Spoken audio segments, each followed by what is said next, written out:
Hello, my name is Raymond and I would like to teach you the most powerful lesson that I have learned. It's the one that distinguishes people who basically get nowhere in their life versus people who race forward and achieve great results. There's one distinction, there's one lesson, and I'm going to tell you that lesson right now. The lesson is on the topic of transformational change versus transactional change. It's a topic that rarely gets much discussion.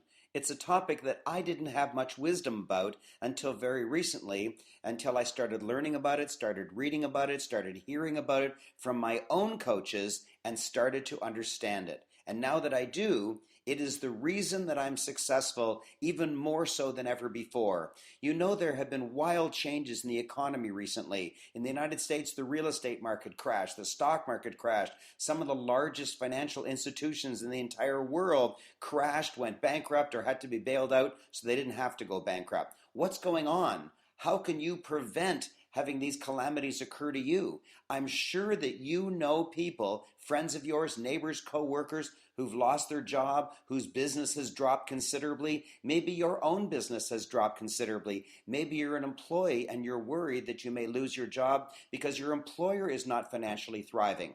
Well, then you need to pay strict attention to what you're going to learn right here about transformational change versus transactional change. And it's not just change, it's thinking and actions. You need to reassess your assumptions. It's zero-based thinking that's required here. Zero-based thinking is, by its very nature, transformational. You see, if you do what you've always done, then you're simply being transactional. You're doing things because they work, which is fine. You're doing things because they've always worked. You're doing things because they make sense. All of that is fine, but it bypasses the beauty, the transformational beauty of zero-based thinking. Just because what you've been doing is fine and has always worked doesn't mean that's the best way to proceed. There are changes occurring in the universe. There are changes that have already occurred in the world that are requiring you to make significant changes, and yet most people are doing same old, same old, same old. You need to overcome your internal obstacles. You need to overcome the physical obstacles in the world. You need to come up with unusual solutions, and unusual solutions by their very nature live in the transformational world, not in the transactional world. So, what is the solution? What is the understanding? What is the basic difference between transactional and transformational? And it's this: transactional change has to do with getting better at what you're currently doing. So you get more of the same, but there's nothing wrong with that. And in that environment lives such words as efficiency, productivity, and enhanced results. There's nothing wrong with efficiency. There's nothing wrong with productivity. I'm all for enhanced results. And with transactional change, especially with a powerful mentor or coach helping you, you can see improvements in the 5% to 50% range. That means if your income is $100,000 a year and you make a significant transactional improvement in how you do business, your efficiency, your productivity, it could be learning how to do something better. It could be purchasing a software product. It could be purchasing better computer systems to make you more efficient, more productive, give you enhanced results. Then you could likely see improvements of 5% to 50%, which means that your income could go from $100,000 to $105,000, possibly even up to $150,000. Not only is there nothing wrong with that, I applaud that. Everyone on earth would be happy with a 50% improvement. However, that's not where my heart really lives. My heart lives in the transformational change. Transformational change is going into a whole new arena, into a whole new ballpark. I don't mean if you're a dentist, you have to stop being a dentist. I don't mean that at all. I mean, instead of doing things the same way that you've always done it, I'm suggesting radical changes. I'm suggesting a big improvement. I'm suggesting an out-of-the-box change. I'm suggesting something that is really shaking up the current situation. I'm talking about rocking the boat, not sinking the boat, but rocking it, as opposed to just oaring the boat a little faster. And what is the benefit of that?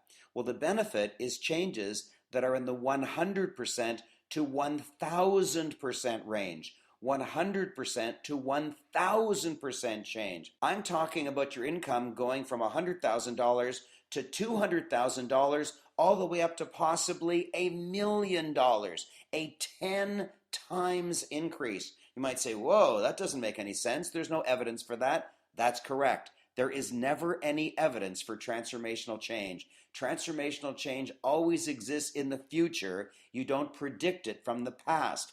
If you're trying to predict it from the past, then you'll only get transactional change. I'll give you an example. Henry Ford was totally into transformational change. Totally. That's all he was interested in. That's all he pushed for. That's all his vision was about. He wasn't just about making cars go faster. He wasn't just about having a better kind of tire or a better kind of brake. Of course, he did all those things. But the fundamental of what he did was so radically different that, for example, he hated market research. And you might say, market research? What's that got to do with anything? Well, you see, market research is only about transactional change. If you have a product that has 3 different colors, you can get a group of people together who use your product and say, would you like it in 5 different colors? That's a transactional kind of change. It costs you a little bit of money to gear up to produce more colors, but then if you make lots more sales, 5 to 50% more sales, that could be a good deal. But Henry Ford was not into transactional change. And so he is credited with one of the most brilliant quotes of all time, one of my absolute favorite quotes ever. I'm sure you'll love it. When someone asked him about market research, he said in disgust, if I had asked them what they wanted, they would have said faster horses.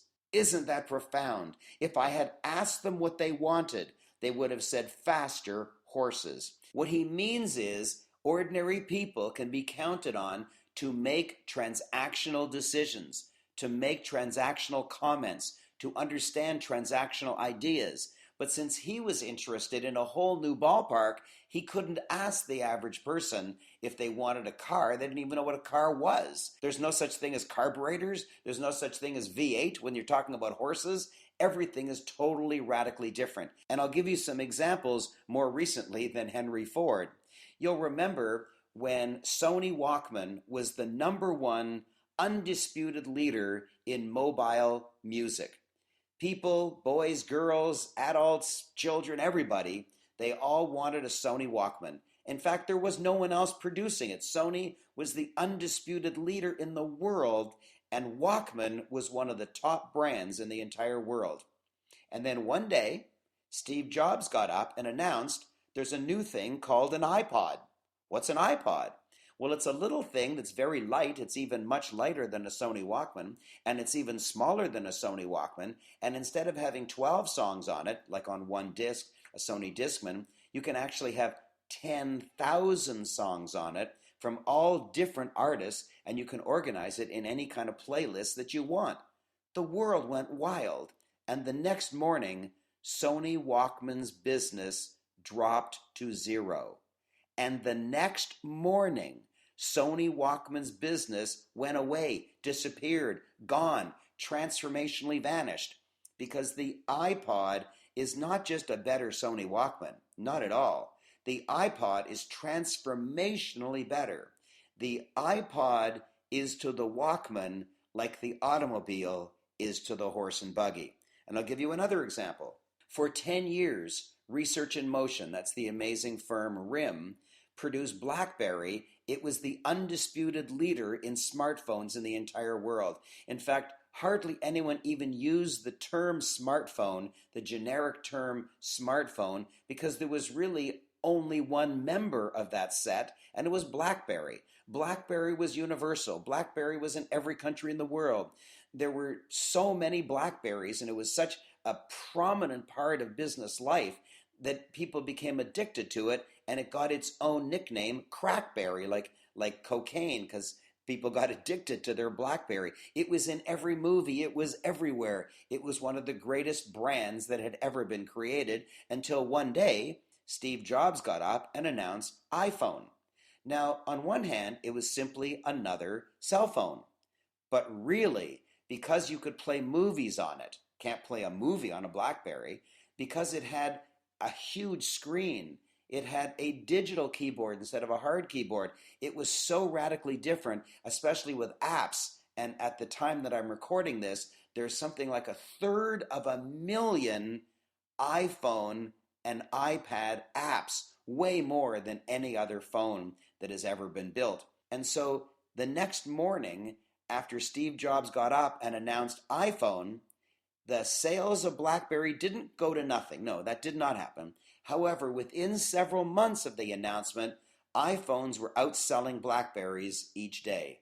Each day. It took a few months, and then iPhone skyrocketed to prominence so that it was outselling BlackBerry and then the newer Android. It just took over. Why? Because it was transformationally better. It was not simply a small improvement. It was huge. So, what are the stages of transformational change? Now that you're intrigued by it, you might want to know the stages. There are 3 stages, and you'll have to get this down. If you're at a place that's safe to write, then write it down. If you're driving your car, for example, or jogging, you'll have to write it down later. There are 3 stages. You know that transformational change has the power to increase your income, increase your sales, increase the size of your database by 100% to 1,000%. Well, what are the 3 stages of making transformational change? You see, transformational change isn't just a gigantic idea that you get while you're showering, and if you don't get one, that is, if you don't get a gigantic idea while you're showering, then tough luck to you. You can't do transformational change. That's not what it is. It's actually more reproducible than a giant insight or a hunch that you might get when you're showering or when you're otherwise calm or maybe contemplating. And here are the 3 steps. And once you understand the 3 steps so that you can implement them, you'll be able to create transformational change more on your calling rather than when it happens to arrive. And the first is called the genius insight. The genius insight. And it's got a TM after it because this is my term. I've created it, and it's a trademarked entity. The genius insight is something that a coach can help you do. You see, you can't very easily come up with ways that are totally different in thinking than the ways you're currently thinking. It's hard for me, even for Steve Jobs, it's hard for everybody to suddenly think differently than the way you've been thinking. My gosh, you take somebody like Sir Richard Branson, he runs about 300 companies, every one of them branded Virgin, and he's doing very well. And yet every so often he sits down with his coach and comes up with ways to do what he does, not just transactionally better, but transformationally better. And everyone who has ever achieved greatness has understood the 3 steps. They may not have called it the same words that I'm calling it, but intrinsically they just did it this way. The first is the genius insight. It may come as an unexpected hunch. It may come as an unscheduled, gigantic thought that arrives in your head that just shatters your thinking and all of a sudden changes the course of your life.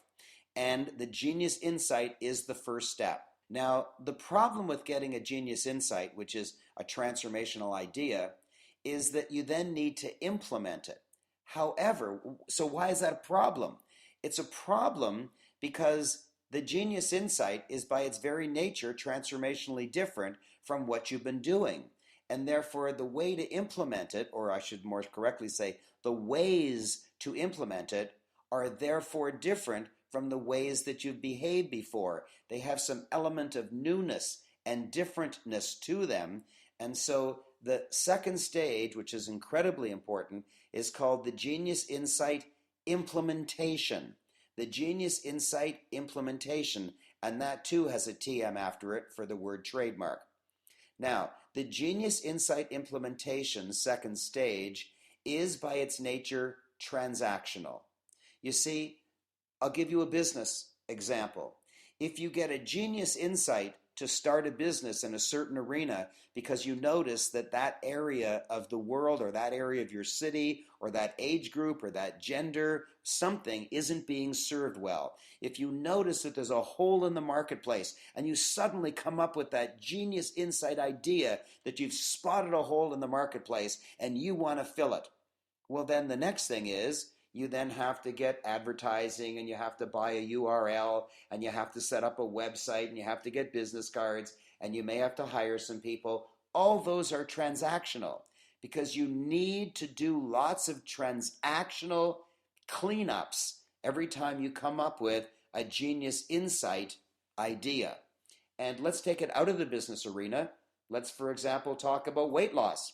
If you lose 5 pounds, is that transactional or transformational? I bet you got it right. I bet you said transactional. But if you lose 75 pounds, whoa, that's transformational. Everything changes. You go from someone who's forced to be sedentary to someone who can now exercise. You go from someone who gets tired early in the evening to someone who has vibrant energy. So what are the transactional events that have to occur in the second stage, the transactional stage, called the Genius Insight Implementation? Well, in the weight loss example, it would be buying a new belt, because your belt is going to be something like 10 inches too long. It's like buying all new clothes. It's suddenly getting a membership to a gym. It's being able to do things in the evening that you weren't ever able to do before, like maybe read a book because you were too tired before. So all of these transactional changes need to be implemented so that you can mop up and clean up as a result of number one, the genius insight. Number three is called the ongoing redirection. The ongoing redirection, and that also has a TM after it for trademark. These are my terms. I've invented them, and I have inspired so many students around the world, in Dubai, in Ireland, in England, right across Canada and the United States, and right across the North Island of New Zealand and Australia. Why am I able to do it? Because this idea, the 3 stages of transformational change. Number 1, the genius insight, which is transformational. Number 2, the genius insight implementation, which is transactional. And then number 3, the one we're working on now, the ongoing redirection. And what that is, I know it's a bit strange, but basically it's a repeat of number 1. The ongoing redirection just means go back to number 1 and go get another genius insight. But it's slightly different from simply going back to number 1. Because you see, once you start cleaning up and doing all those transactional changes, your life is actually different. Your wisdom is different. Your insights will be different. If you get an idea to launch a business in a certain unserved arena, and then you do all the little transactional things like putting up a website and getting business cards and renting a place, then as you do that, as you get closer to actually getting clients, or actually when you do get clients and they start asking you questions in areas you hadn't thought of, it'll provoke you, it'll inspire you, it'll cause you to start thinking, and as you start thinking, you'll get another genius insight, which is the ongoing redirection. You see, it happens over and over and over again. You don't get one genius insight and then mop it up with some transactional changes and that's it for your life. No, as you move higher, you'll get another genius insight. And then as you clean that up with some transactional changes, you'll get another genius insight. And I call the series of genius insights after the first one. So the first one is number 1, and then number 2 is the genius insight implementation. The continuation, the additional genius insights that come to you after that are called collectively the ongoing redirection. The ongoing redirection to show you that you don't get one idea once and it's over. You get one idea, you mop it up with some transactional implementations, and then you do the ongoing redirection and get new transformational ideas. And so the conclusion is this. You might have thought that when I was speaking about transformational versus transactional, that I was going to say, don't be one of those losers that just does transactional all the time. Be one of the winners that does transformational all the time. Well, that's not it at all, because you can't do transformational change all the time. If you make a gigantic change to your life on Monday, and then you make another gigantic change to your life on Tuesday, and then you make another gigantic change to your life on Wednesday, you'll burn out before the weekend. There'll be nothing left of you. Your relatives and friends and spouse won't even recognize you. I mean, people need to know what business you're in more than one day at a time. And so you can see that transformational by its very nature is too rich. It's too rich. You can't do it too much. We all know that dessert tastes great, but you can't eat dessert all day long. No, you need to eat real meals and have little bits of dessert. And that's the distinction between transformational and transactional. You need small, powerful bursts. Get this down, it's very important. You need small, powerful bursts of transformational change, and then you clean up with lots of transactional. And so, in my life and in your life, you are filled mostly with transactional duties. When you get up in the morning, well, already you've had to turn the alarm off, transactional, brush your teeth, transactional, go to the washroom, transactional, put some lipstick and cosmetics on your face if you're a woman, brush your hair if you're a man or a woman. It's all transactional. You have to eat, that's transactional. And so almost everything that you do and that I do during the day is simply transactional because that's what life is made up of. Thousands of little transactional tasks that need to get done. The difference between an extraordinarily successful life and a mediocre life is the small, powerful bursts of transformational change. And this entire lesson is to make you clear on the distinction between transformational and transactional, because that distinction is so incredibly important. And then to tell you the place that it has in history, I gave you some examples from Apple Computer and Sony and Ford Motor Company. And I also want to now end it by reminding you that don't get too excited about transformational change and want to do it all the time. And certainly don't feel bad if you don't do it all the time. Nobody can do it all the time. You must have your life filled mostly with transactional duties that get done so that your life can get handled. But the difference between an average life and a gigantic life, an average life and a successful life, is those small, powerful bursts of transformational change. You now have the tool of transformational versus transactional in your toolkit. Congratulations. Move forward with this wisdom and distinction in mind, and always now be on the lookout for those small, powerful bursts of transformational change that will make the huge difference in your life.